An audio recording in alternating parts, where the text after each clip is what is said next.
Good morning, good morning, good morning. I'm gonna take a drink because my throat needs it. So, I have something I want to share with you. I did Bible study this morning, and it was actually kind of about a completely different thing than what I'm going to share with you today. I did Bible study, and then I started putting on like my makeup and brushing my hair and stuff. And in the middle of me doing like brushing my hair and doing my makeup, a Bible verse came to me. And what I was thinking was how I have gray hair, how I'm getting older. I'm 46 years old, and how I have gray hair and how I have wrinkles. And the Bible verse, 2 Corinthians 4:16 through 18, it says, "Do not lose heart. Um, though outwardly we are wasting away, yet inwardly we are being renewed." And so I applied that as outwardly our body is getting older, it's deteriorating. But inwardly, if I do Bible study every day, if I pray every day, if I have a relationship with Jesus every day, I'm being renewed. So, I should feel good. Well, because I didn't actually read that verse, it's just something that popped into my head. I read it years ago, and now I'm remembering it as I'm doing my makeup. So when that usually happens, I will stop what I'm doing if I can. Sometimes I don't have time. A lot of times I don't have time, but I'll write it down.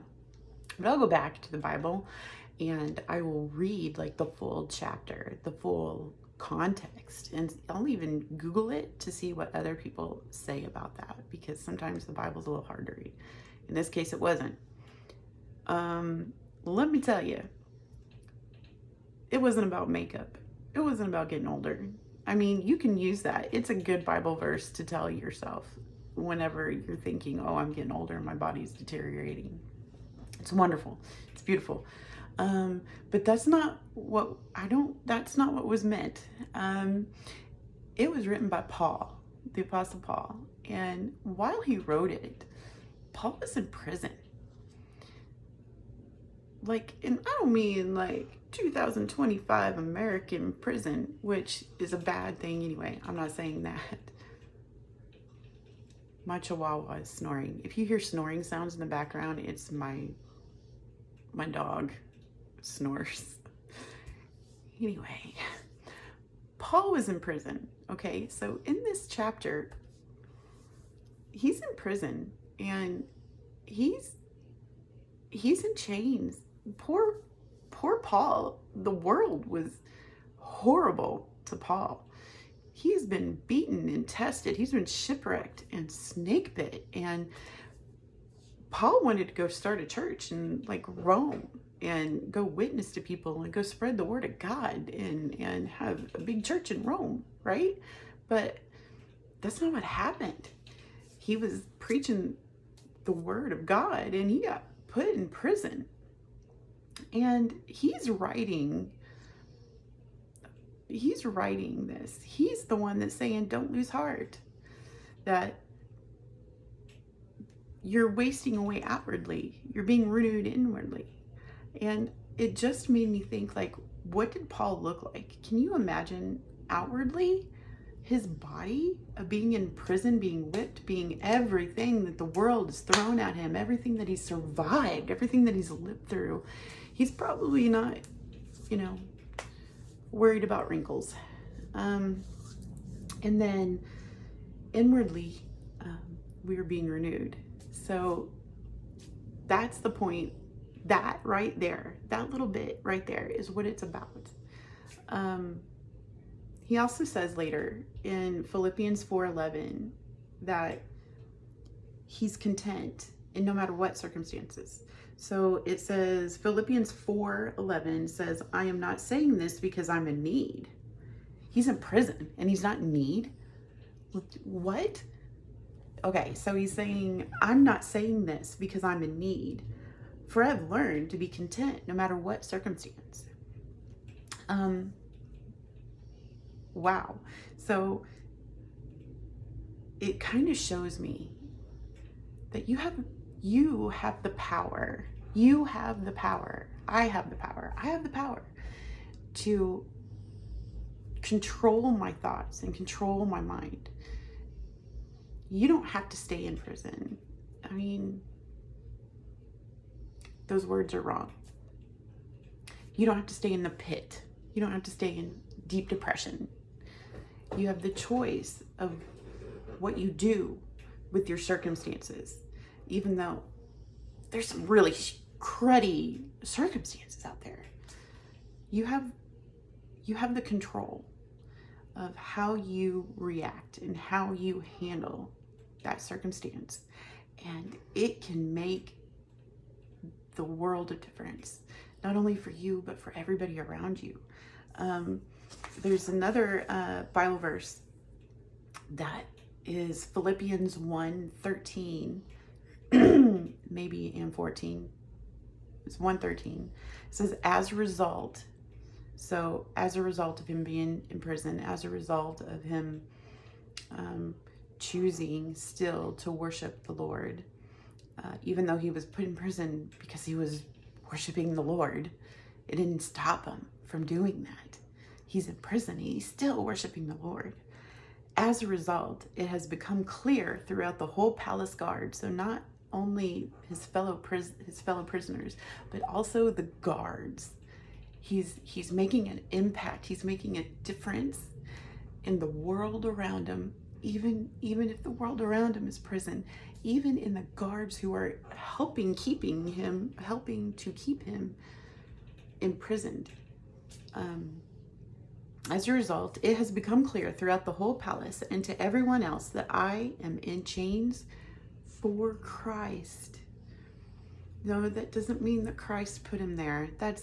Christ doesn't send bad things to you. That's not what happened. The world has put him there. But since he's there, he's going to make that impact. And he's going to help the other people that the world has put him, like, he's helping the other people who have found themselves in prison for whatever reason, who has found themselves being a prison guard for whatever reason. He's there for Christ. He's there. He's in that situation, and he's going to be there for Christ. And that's something that's on the inside. That comes from the inside. That comes from joy. That comes from choosing joy and choosing life over death. You're choosing blessings over curses. And then that verse goes on to say, and because of my chains, most of the brothers and sisters have become confident in the Lord and dare all the more to proclaim the gospel without fear. He's there because he proclaimed the gospel. He's in prison. And most people would be like, what? I'm in prison because I did this? I'm not doing this no more. Okay. I learned my lesson. Let me out. I won't talk about Jesus no more. Like, I feel like, I don't know, most people would do that, but he's beaten so often, and he's in prison, and he is still going strong, and he is still choosing that joy inwardly, and it's showing outwardly so that everybody around him sees it, and it makes an impact on everybody else's life. So in Deuteronomy 30:19, it says, this day I call the heavens and earth as witnesses against you that I have set before you life and death, blessings and curses. Now choose life. And not only choose life, but now choose life so that you and your children may live. So he was impacting Paul. In Paul's case, he was helping the people around him understand Jesus.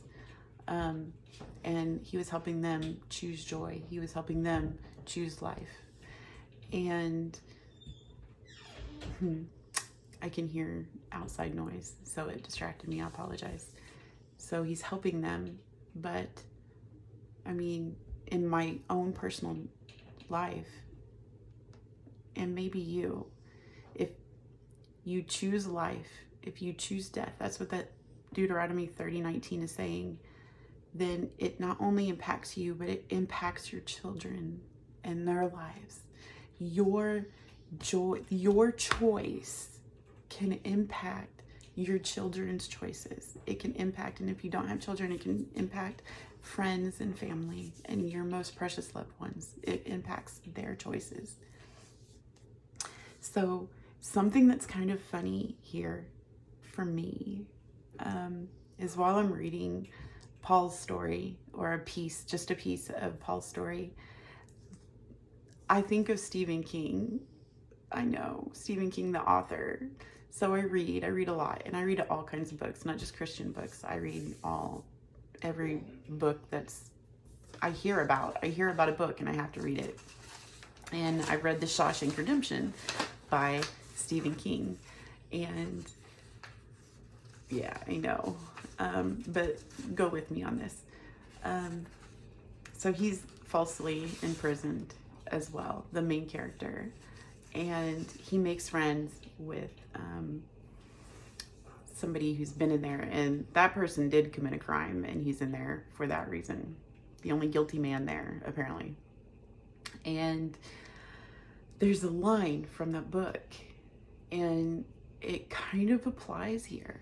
It says, Andy tells his friend in prison, the main character tells his friend in prison, that you need to get busy living or get busy dying.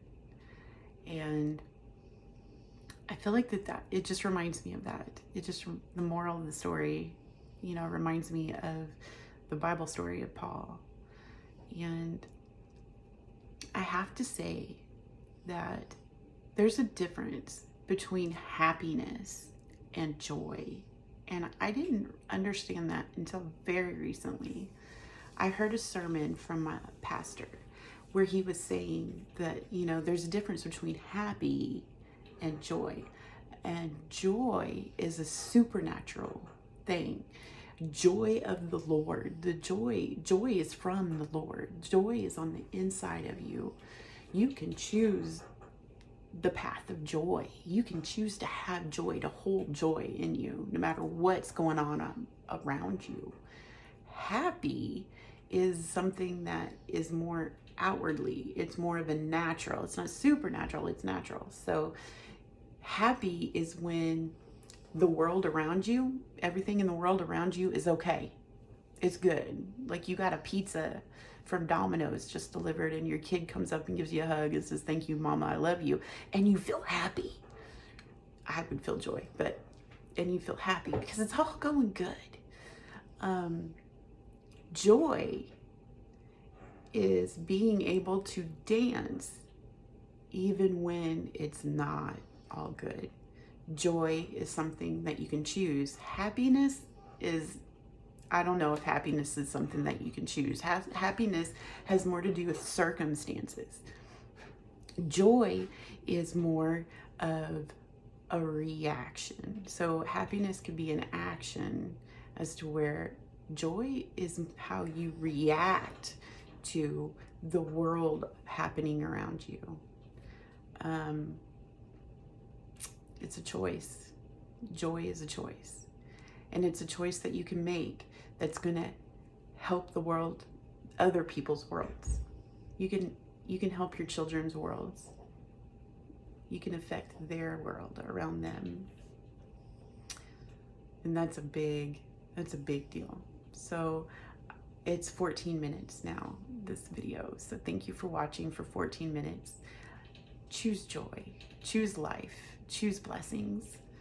Get busy living and not dying. I love you. And if you would like me to pray for you, please let me know. And gosh, I hope you have a really, really great day. Thank you so much for watching this, if you've watched it this far. Bye.